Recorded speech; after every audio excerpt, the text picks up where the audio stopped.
Praise the Lord. आज 27 तारीख बुधवार, मार्च का महीना। हम लोग लैंड स्पेशल डेली 43वां दिन में है। विषय पूर्वजों की सही मानसिकता। आज अपन सीखेगा योना। अपना सबको मालूम है, योना परमेश्वर का दास, वो एक भविष्यद्वक्ता है। अपना सबको मालूम है कि वो परमेश्वर से दूर भाग रहा था, जिम्मेदारी से दूर भाग रहा था। क्यों भाग रहा था ये अपने को मालूम नहीं है, लेकिन आज वो क्यों भाग रहा था ये विषय अपन ध्यान करेगा।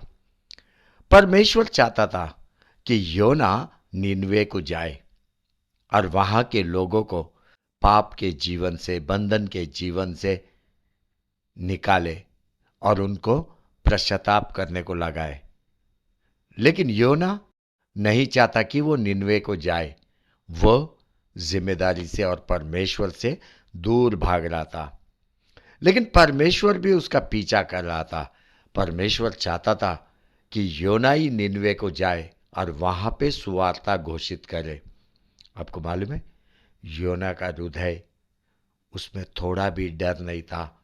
एक धाड़स धाड़स के साथ वो बातें करता था, धाड़स के साथ बोलता था कि यहोवा ये की परमेश्वर है जो पूरा सृष्टि का निर्माण करता है। आपको याद है, जब योना तार्शीश को भाग रहा था, अचानक समुद्र के अंदर तूफान उठा। तूफान और नाव के अंदर सारे लोग घबरा गए।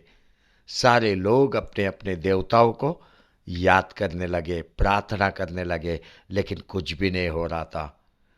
लेकिन ये तूफान और भी भयंकर होते जा रहा था। लहरें और भी ऊंचाई से नाव के अंदर आ रहा था। परिस्थिति गंभीर होते गया। तब नाव में के लोगों ने सोचा कि हम चिट्ठी डालते हैं कि उनका विश्वास कि परमेश्वर उन्हें मार्गदर्शन करेगा। जब उन्होंने चिट्ठी डाला तो चिट्ठी में योना का नाम आया।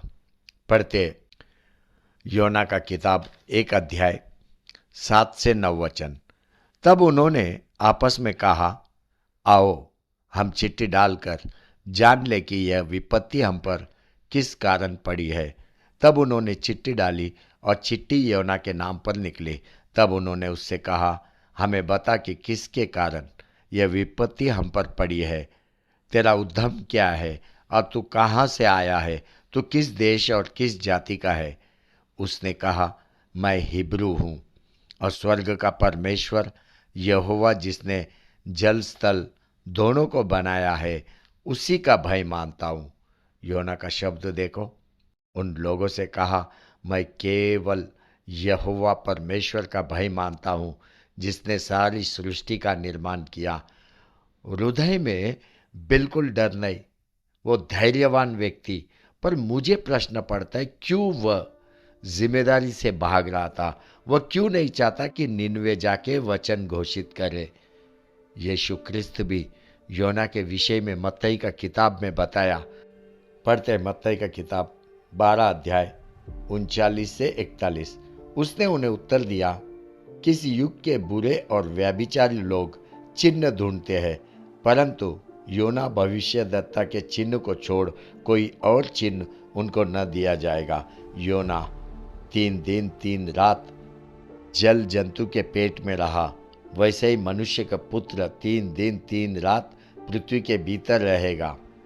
निनवे के लोग न्याय के दिन इस युग के लोगों के साथ उठकर उन्हें दोषी ठहराएंगे, क्योंकि उन्होंने योना का प्रचार सुनकर मन फिराया। और देखो, यहाँ वह जो योना से भी बड़ा है,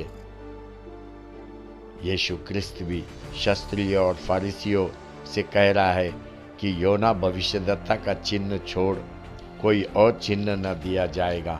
यीशु भी योना का तारीफ कर रहा है। योना तो जिम्मेदारी से भाग रहा था, पर यीशु उसी का उदाहरण दे रहा है। अब ध्यान से सुन। योना हृदय में धैर्य था, पर उसका एक विशेष गुण था, वो परमेश्वर के हृदय की बातों को जानने वाला व्यक्ति। इसीलिए उसे योना भविष्यद्वक्ता कहा गया। योना को मालूम था वो निन्वे जाकर प्रचार करेगा कि वे लोग आकर पश्चाताप नहीं करेंगे या पाप स्वीकार नहीं करेंगे तो 3 दिन में उनका नाश किया जाएगा। योना को मालूम था कि परमेश्वर उनका नाश नहीं करेगा, इसीलिए वह जिम्मेदारी से दूर भाग रहा था। वो चाहता था कि जो वह भविष्यवाणी करे वह पूरा हो, पर मालूम था वह नहीं होगा। योना परमेश्वर का हृदय की बातें जानने वाला। आज लोगों को लगता है कि योना जिम्मेदारी से भाग रहा था, पर उसे मालूम था जो वह कहेगा वो होने वाला नहीं।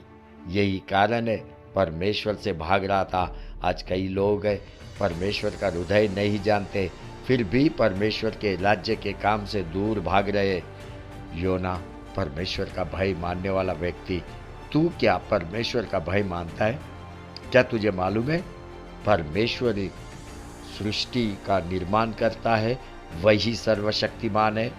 योना परमेश्वर का भय मानने वाला व्यक्ति, परमेश्वर के हृदय की बातें जानने वाला व्यक्ति।